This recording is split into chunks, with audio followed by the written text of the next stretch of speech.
What's going on, everybody? Cleopus Tech here, coming back at you with another video. In this video, I'm going to be giving you 10 more tips and tricks for the Samsung Galaxy A54 5G. Now, as always, if you do end up wanting to learn more about this phone, be sure to check out the description, where I am linking to several other videos about it, as well as some information about pricing, availability, and some of my favorite smartphone accessories. But with that being said, let's get into it. So the first thing I'm going to show you is how to change your screen color mode. To do this, go to Settings.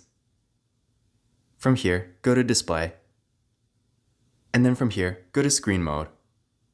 So as you can see by default, the screen mode is going to be vivid, which basically enhances the colors a bit and, as the name suggests, makes things a little bit more vivid. So if you're doing stuff like watching videos, for example, where the image quality is a bit more important, things are going to look a bit nicer. But if you want, you can change it to natural, and this is going to make things look a little bit more normal. In addition to this, you can also change the white balance, so you can make it warmer or cooler. So this is definitely a nice thing if you're maybe a bit more sensitive to blue light, for example. And then finally, if you go to Advanced Settings, from here, you can customize the white balance even more. So definitely some nice options here. Now I'm going to show you a few different options for displaying notifications on your status bar. For this, once again, we're going to go to Settings. Then from here, go to Notifications, so right here. From this menu, go to Advanced Settings.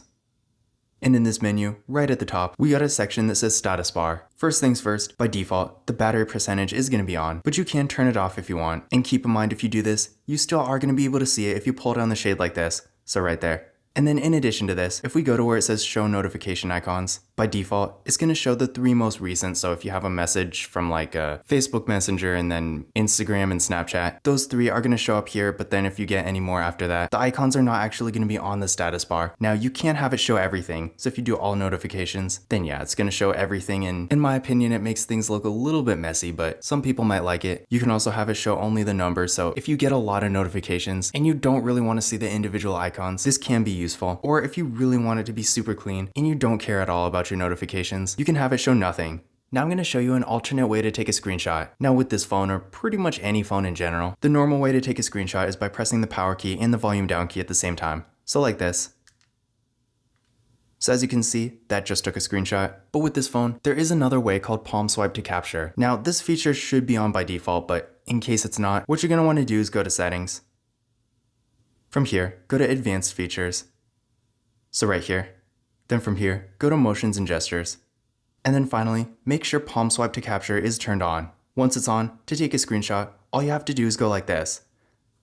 So swipe your palm from the edge of the screen, and that's going to take a screenshot too. Now, is it really that much more useful than just pressing the buttons? That's kind of debatable. I feel like it's really up to personal preference, but if you like it that way better, it is still a kind of nice option to have. Now, kind of similar to screenshots, the next thing I'm going to show you is how to take a screen recording, and then some screenshot and screen recording settings we can change. So making a screen recording is really easy. All you have to do is swipe down twice from the top. So like this, 1, 2. From this menu, go to Screen Recorder.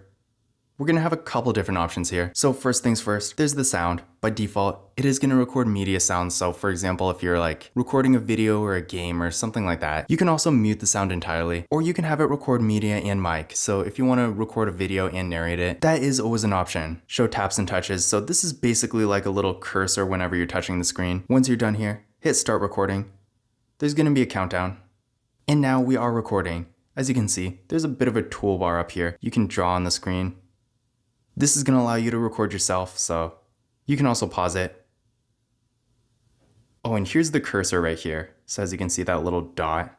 And when you're done, hit stop. And it's going to be saved right to your photos.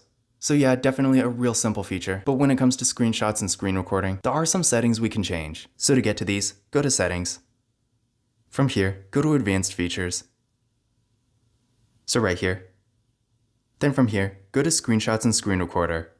So up first, we got the screenshot section. By default, when you take a screenshot, it's going to show that toolbar, which I'm sure you've seen by now. But if you don't want to use the toolbar, you can always turn it off. You can also have a screenshot automatically delete after you share it. So definitely a cool feature. Kind of keeps the clutter out of your photos. You can hide the status bar and navigation bar. Now this is a real cool one. So if we do this, go back to the home screen, take a screenshot.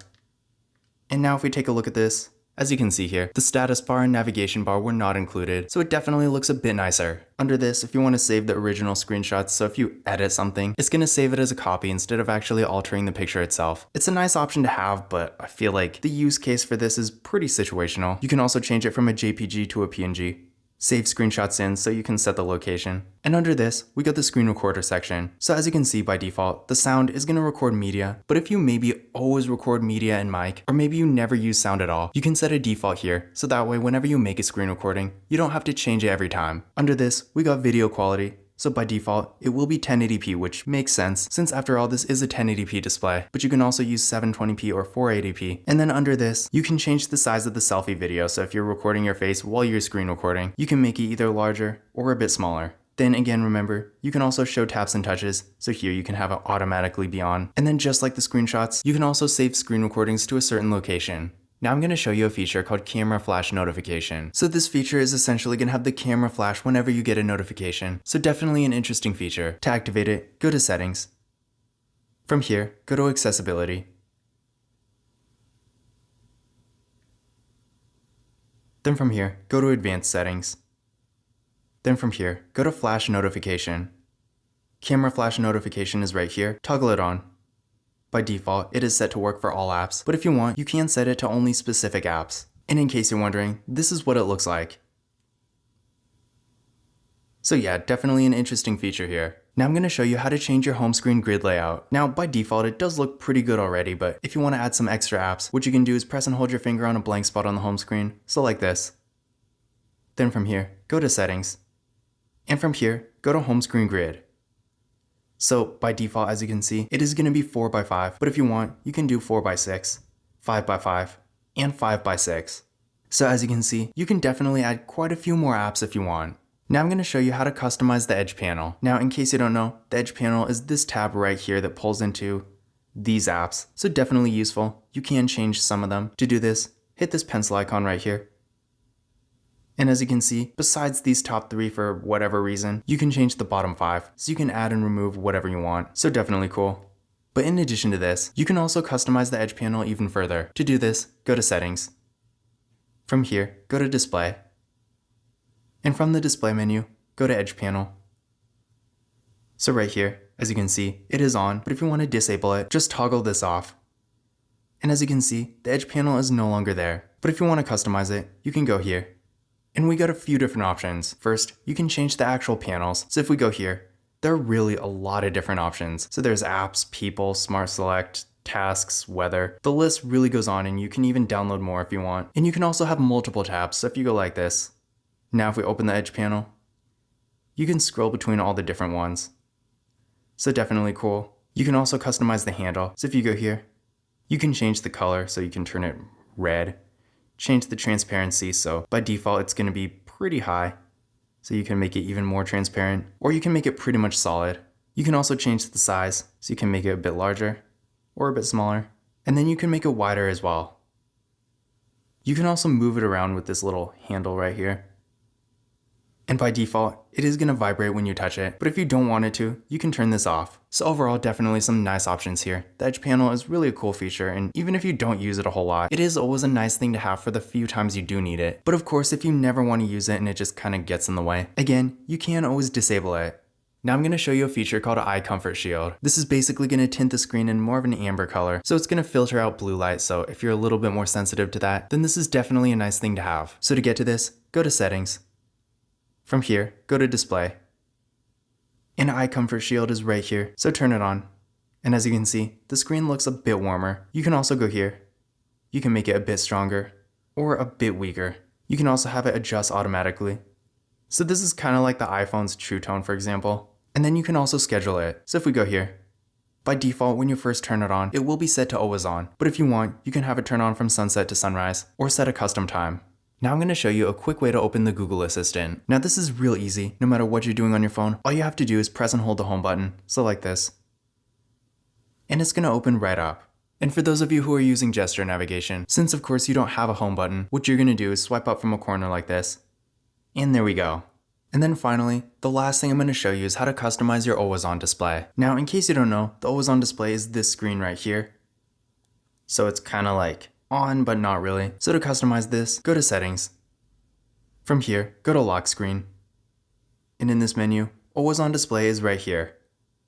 So as you can see, first thing you can do is disable it. So if you don't want it, then of course that is always an option. By default, tap to show will be selected. So again, if we lock the screen, tap it, it's going to show right up. So pretty cool. You can also have it show always. So if we do this, it's pretty much going to be on the whole time. And then you can schedule it or have it show only for new notifications. You can also change the clock style. So we got a few different options here.